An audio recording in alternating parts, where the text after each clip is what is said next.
Good afternoon, ladies and gentlemen, thank you for this opportunity just to share. But I'm not going to talk about our model because I think Prof spoke about it quite a bit. So I'm just going to go to my next slide, and I want to just mention here that the big thing is that UWC embraces many forms of engagement, and I think the reason for that is that a lot of universities looked at service learning as the main form of having curricular-based engagement for students.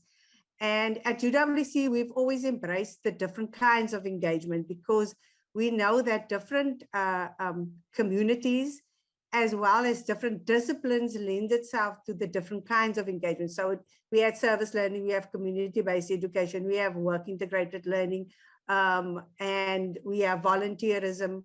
And I think for me, the big issue here is that one of the responsibilities of a university is to ensure that when students come to university, that during the 3 or 4 years that they are there, that they will be exposed to engagement with the community.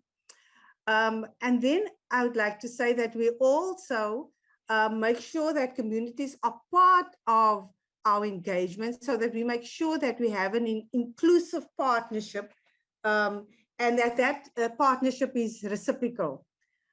And then lastly, as an introduction, I'd like to say, and I think that is definitely linked to what Prof Chetty said, is that we co-create knowledge and innovation, and we ensure that this has a meaningful impact. I think what was great about our keynote address is that there was a challenge here, is that to what extent are we making sure that we are not complicit in our research to make it that we are helping the university, society to disadvantaged communities. So if we're looking at the scholarship of engagement, I just want to mention that we based our model of the scholarship of engagement on Boyer's model, as Prof mentioned. And I think I want to highlight the 4 things that was in his scholarship of engagement model, was that he spoke about the scholarship of discovery, he spoke about the scholarship of integration, he spoke about the scholarship of sharing knowledge, and then interlocking this into theory and practice. And what we've done is we've just done the scholarship, instead of making it the scholarship of discovery, we've made it the scholarship of research. And our reason for that is also that we felt it was important that the monitoring and evaluation of the kind of engagement that is being done, so that we ensure that there is some form of a structured reflective practice. Then the integration is to ensure that we integrate and promote community engagement through capacity building, mentoring, coaching, and enhancing partnerships. Then we had the scholarship of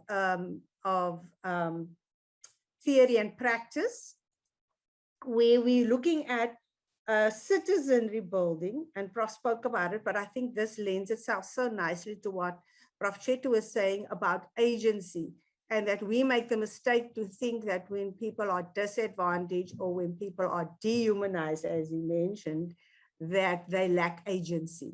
And I think that that is an important point that he made. And then we talk about the application. And I think what was important is in this scholarship is that we talk about the recognition of indigenous knowledge, which was also, and resilience of communities, because I think communities are so resilient. And how do we facilitate ensuring that communities are sustainable? And then lastly, we have the scholarship of engagement, which encompasses all of this, and in actual fact is the basis. Then I just want to add to this and go to my next slide, where we then expanded this, because I think what has now become important is in terms of how do we ensure that the kind of engagement we are doing is not just, and you will see on both sides of we have provider and beneficiary. The reason for that is that we believe that it's important that we acknowledge the power relationships between providers and beneficiaries. And that what must become important here is to know that we in actual fact need to ensure that partners are equally comfortable in both positions. Because what, and I think it links to what Jacob was saying, is that if you are going into a community to get some of their knowledge and skills, in actual fact, they are a provider of knowledge. So linking to the mode 2 knowledge again, the knowledge that we need to create that is going to be impactful on society needs to happen in the agora where the community is involved, because they are the people where the knowledge really should be linking it with the university. So then, so if we're looking at learning and teaching, we need to look at how do we evaluate it. Secondly, research should look at what are community research priorities, not what we think. We need to find a way of matching those two. Then community engagement, providing community case studies so that we can make sure those are the exemplars that make sense for students. Then service learning, everybody talks about service learning is important, and there are a lot of, especially some of the courses where the professional courses, service learning matches very well there and can be used, but it doesn't always fit for everybody. And I think that is some of the things that we need to look at. Then community service, all of us know that some of the situations allow for. Then field education. I think here with field education, what also comes in here is work integrated learning, because sometimes we need to do that. And then internships, we also can link to work integrated learning. So what I wanted to mention here is that, and then lastly, volunteerism. Then next, sorry, I'm going too fast now. I need to go back. I just wanted to mention that the various types of community engagement, in actual fact, it's important that both of these, the provider and the beneficiary, is negotiated with communities based on what their priorities are. So that in actual fact, we are not just looking at, what we need to do in terms of our curriculum, but also what does the community need, and then do it according to that.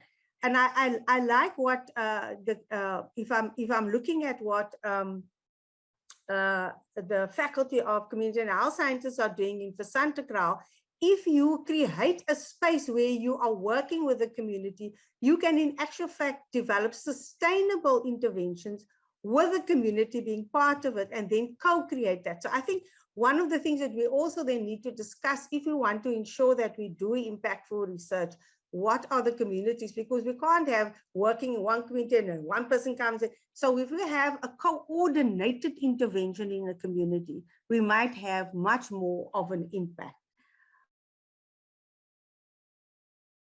Is that, as Prof mentioned, we have the Scholarship of Engagement report, which talks about the kind of research that has been done at the university. And this is the 2021 with a link. And we've done the 2021, which includes the community engagement and learning and teaching. And I'm sure Prof will launch it because we've done it. Prof will launch it during the next 2 days. So thank you very much.